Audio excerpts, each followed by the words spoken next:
Meus prezados e queridos irmãos da TV Caminho Livre, que a graça do Senhor Jesus, o amor de Deus e a comunhão do Espírito Santo estejam com todos vocês. Amém. Bom, vamos dar continuidade ao nosso assunto proposto no vídeo anterior, onde eu tratei de introduzir aquele assunto cujo texto base nós vamos reler agora, dando conta de que Paulo afirma, escrevendo a Timóteo, sua primeira epístola a Timóteo, capítulo 1, a partir do verso 15, algo impressionantemente importante, algo para o qual nós devemos dar maior atenção e procurarmos apreender as implicações do que está afirmado por ele aqui nesse trecho. Então vamos ler o trecho de novo. O texto base é este, de 1 Timóteo, capítulo 1, do verso 15 ao 17. Esta palavra é fiel e digna de toda aceitação, que Cristo, Jesus, veio ao mundo para salvar os pecadores, dos quais eu sou o principal.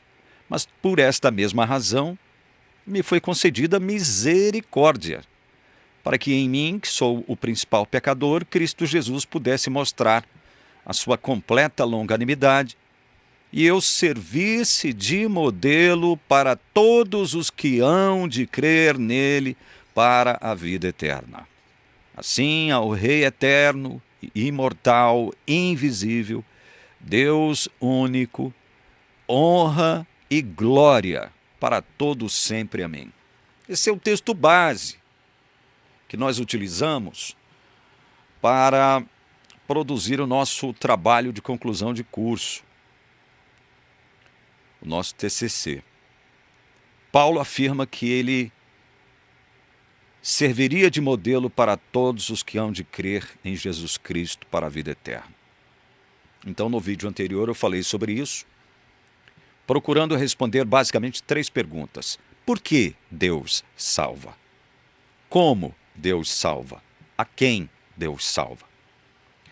E no final do vídeo passado, eu fiz uma outra pergunta, que surge naturalmente dessas considerações que nós estamos fazendo.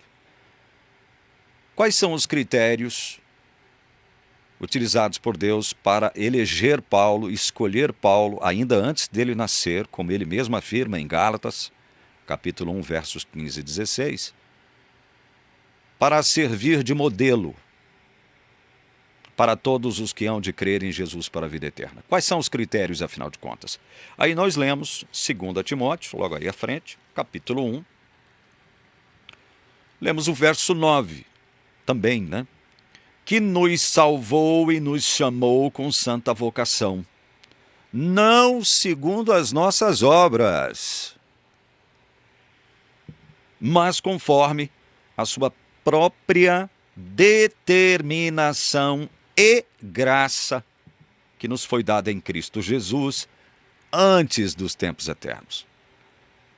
A resposta para a pergunta quais critérios foram utilizados por Deus para escolher Paulo, para que ele servisse de modelo para todos os que haveriam de crer em Jesus para a vida eterna, os critérios estão aqui, ó.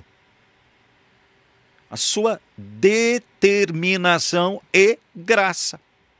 Não por obras. Não por obras. Determinação e graça. E essa graça foi dispensada aos eleitos, aos escolhidos, assim como foi com Paulo, antes dos tempos eternos. Antes de você vir a este mundo, antes de você vir à existência. Daí a importância de nós procurarmos apreender as implicações do que Paulo está afirmando, para que eu servisse de modelo para todos os que hão de crer em Jesus para a vida eterna. E a gente continua então a tratar desse assunto. E para isso, a gente analisa agora grandiosas implicações da longanimidade de Deus. No vídeo anterior eu falei um pouco sobre a questão de Deus demonstrar, através de Paulo, uma evidência de sua completa longanimidade. Por que isso, né? Então, no próprio texto de Timóteo, que nós estamos analisando, Paulo faz questão de deixar isso bem claro. Ele afirma ser o principal dos pecadores a quem Cristo veio salvar. Declara que lhe foi concedida misericórdia. Ora, quem ousaria afirmar que necessitaria de misericórdia, senão os que verdadeiramente sabem que são miseráveis? Misericórdia é para miserável. Misericórdia não é para santo, não é para justo, não é para gente sã. Misericórdia é para gente miserável. Tal consciência, essa consciência de ser miserável, de se enxergar como miserável em Paulo, foi adquirida depois do encontro que ele teve com o Senhor a caminho de Damasco. Nós conhecemos um pouco a história. Vamos nos volver a ela daqui a pouquinho. Afirma ainda que ele mesmo era uma evidência da completa longanimidade de Deus. Veja, Deus evidenciou sua completa longanimidade na vida de Paulo. Então, com isso, Paulo oferece-nos a ideia inequívoca de que não fosse a misericórdia divina, todas as suas injustiças, estou falando de Paulo, seriam punidas com o rigor da ira de Deus. Simples assim. Some-se a isso a observação de que o verbo haver está no tempo futuro, o que indica que ele seria, a partir de então, o modelo a quantos hão de crer. Eu estou utilizando aqui, eu utilizei no meu trabalho, a versão revista e atualizada, né? Almeida, revista e atualizada, segunda edição. Lá no texto de 1 Timóteo 1,16, na revista e atualizada, segunda edição, é assim que consta: modelo a quantos hão de crer, ou quantos haverão de crer, né? Ou seja, Paulo seria o representante arquetípico dos crentes em Cristo de todas as eras. Todas as eras. Todos os lugares. Em todos os tempos. Eu salientei essa questão tridimensional no meu vídeo anterior. Nos serviços do templo, o cordeiro e todos os outros elementos relacionados ali ao serviço do templo eram tipos de Cristo. Agora Paulo é chamado para ser um tipo dos crentes. Assim como foi Abraão também. Se lembram disso? Pai dos da fé, dos que creem. Portanto, por mais pretensioso que possa parecer, afirmamos com base nas Santas Escrituras que, se quisermos entender como Deus salvou, salva e continuará salvando os pecadores, basta olharmos para Paulo, o então paradigma vivo de todos os crentes, o protótipo humano de todos os salvos. Ele é o modelo de como Deus age para salvar os pecadores de todos os lugares, épocas e culturas. Esse entendimento de Paulo como modelo é corroborado pela acepção da palavra modelo no grego. O dicionário teológico do Novo Testamento, eu tenho ele aqui, eu já tive a oportunidade de mostrar a vocês esse dicionário em 2 volumes, da editora Cultura Cristã. Esse mesmo dicionário teológico do Novo Testamento afirma que o significado da palavra grega hipotiposin ou hipotiposes, que é outra palavra que tem o mesmo sentido de modelo no grego, encontrada em 1 Timóteo 1,16, é modelo, esboço ou protótipo. E acrescenta, a ideia aqui, ou seja, a ideia no texto bíblico, né, não é a de um ideal, mas de um modelo que deixa sua marca, porque Deus o moldou e que é efetivo por meio da fé.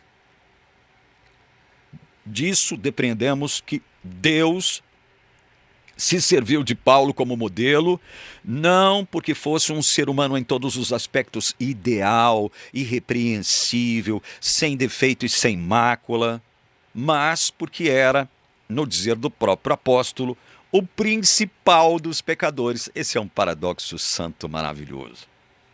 Paulo não nasceu como modelo, nem se tornou modelo pelas próprias concepções, aptidões, dons ou talentos. Deus o moldou por sua própria determinação e graça. Os critérios últimos utilizados por Deus para eleger, para escolher alguém. Pronto, acabou. Palavra final. Eu tinha aqui na minha estante 2 livros do eminente teólogo Stephen Lawson. Tive que vendê-los porque precisava colocar comida na minha mesa. De que adianta ter livro na estante e não ter comida na mesa? Mas antes de vendê-los, eu notei algo interessante sobre essa questão que nós estamos analisando aqui acerca de Paulo, expressada por Stephen Lawson. Abre aspas para Stephen Lawson. Tendo sido o menos provável candidato à salvação, Paulo veio a ser a personificação das doutrinas da graça. Fecha aspas. Veja, ele encarnou em si mesmo, em sua pessoa, as doutrinas da graça. Olha que sentido maravilhoso esse, de Paulo servindo como modelo a todos que creriam em Cristo Jesus para a vida eterna a partir de então. A personificação. Ele encarnou em sua própria pessoa as doutrinas da graça de Deus. Que coisa maravilhosa isso que o Lawson afirmou. Eu também busquei o auxílio luxuoso do William Hendrickson, outro eminente teólogo e comentarista bíblico. Comentando Timóteo 1,16, o Hendrickson diz o seguinte: em sua galeria da graça, o Salvador artista, por assim dizer, traçou e pôs em exibição um plano, aliás, um modelo. Precisamente como um mestre, primeiro traça um rascunho a lápis antes de empreender seu trabalho final. Esse modelo revelava a Paulo como ilustração, exemplo ou modelo, o tipo de obra que a graça soberana iria efetuar na vida de todos aqueles que, por sua eficácia, chegariam a depositar sua fé em Cristo, a rocha ou a pedra angular para a vida eterna, vida que é o oposto de corrupção e morte. Coisa linda também o Hendrickson disse acerca desse texto que nós estamos estudando. J.N.D. Kelly, outro teólogo eminente. Aliás, eu fiquei numa dúvida agora, se é o teólogo ou se é a teóloga, mas isso aqui não importa. Kelly assim se expressa sobre o versículo em questão, abre aspas, o que aconteceu a Paulo é, por assim dizer, um esboço rápido, uma ilustração daquela que será a bendita experiência de incontáveis pessoas que de modo semelhante, veja, de modo semelhante, receberão a graça de crer nele, ou seja, em Cristo. Paulo, portanto, vai continuar dizendo Kelly, é a prova definitiva, olha isso, olha essa expressão, prova definitiva, que ninguém precisa desesperar-se da possibilidade da compaixão divina chegar a ele. É óbvio que ela fala dentro do escopo daqueles que creriam. Então, se você crê verdadeiramente em Jesus Cristo, você não precisa se desesperar. Você não precisa se sentir inseguro.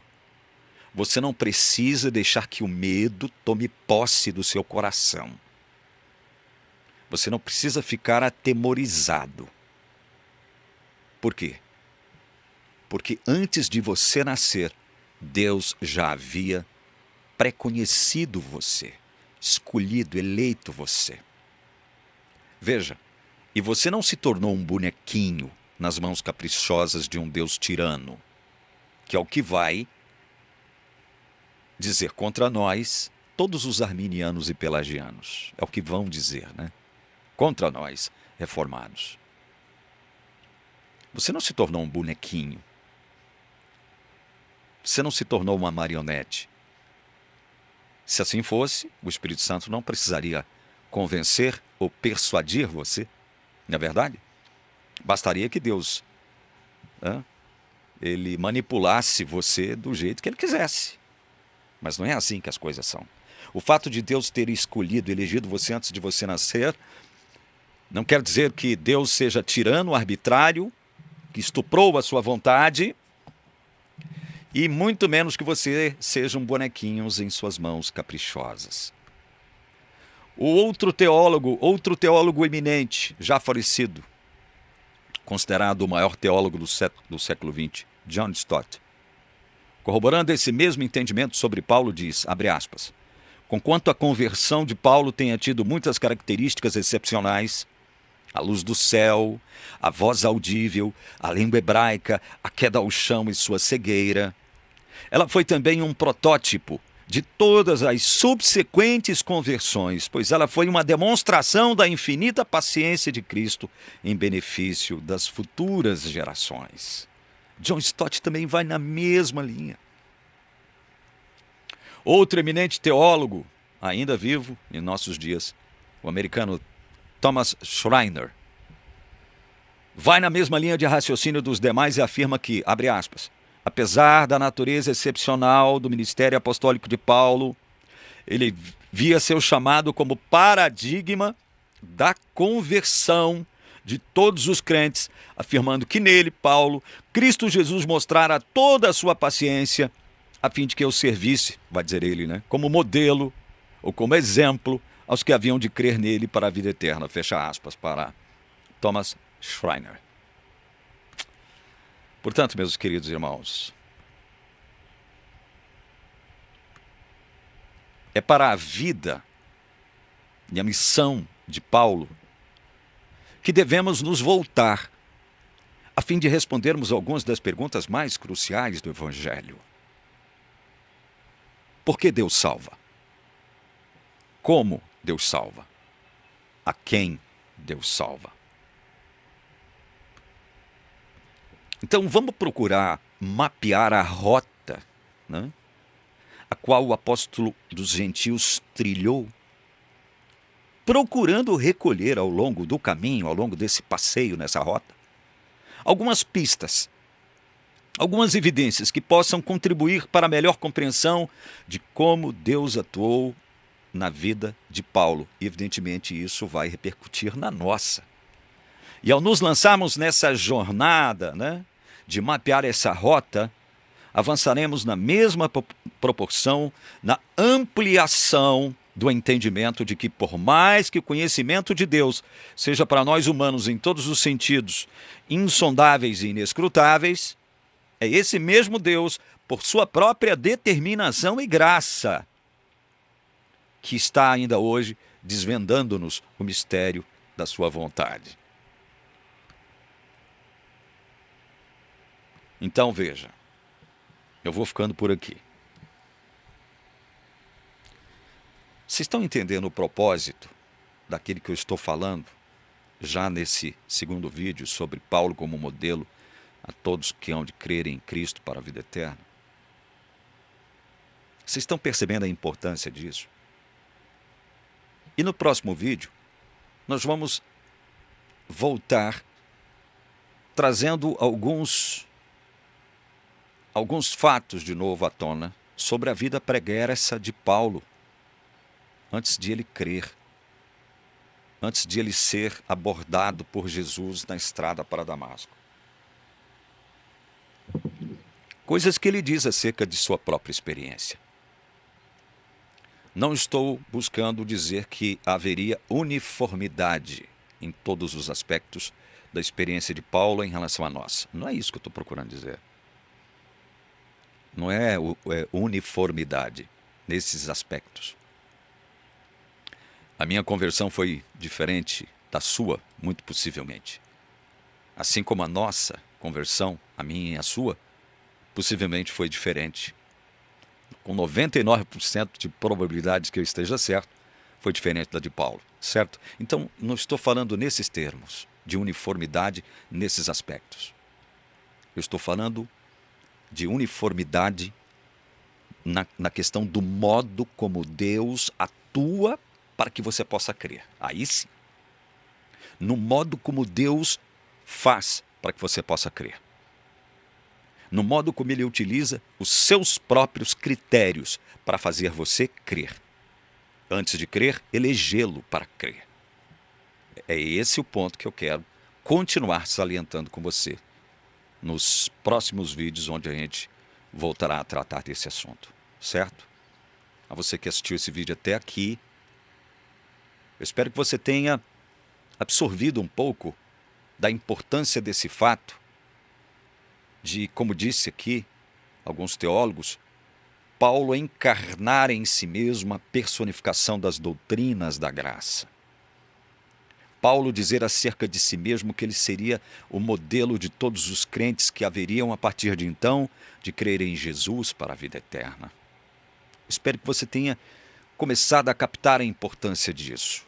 Porque isso, se você conseguir captar de modo mais ampliado essa percepção, esse entendimento, a importância disso, a sua vida cristã se torna mais segura. Você se torna um cristão mais convicto. Não é porque você se torna mais santo do ponto de vista comportamental, não é isso. É que o seu coração, ele se sente em paz, verdadeira em paz com esse Jesus maravilhoso. Você perde o medo, você perde o temor de que Deus possa querer, agora que você crê verdadeiramente em Jesus Cristo, vingar-se de você por alguma razão. Por alguma razão, por algum motivo. Não se esquecendo que quem faz chantagens contra você, quem faz ameaças contra você, quem procura manipular o seu coração, a sua mente, são as denominações que não podem perder o controle sobre você. Por isso elas vão te chantagear. Por isso elas vão te ameaçar. Por isso elas vão buscar o controle total da sua vida.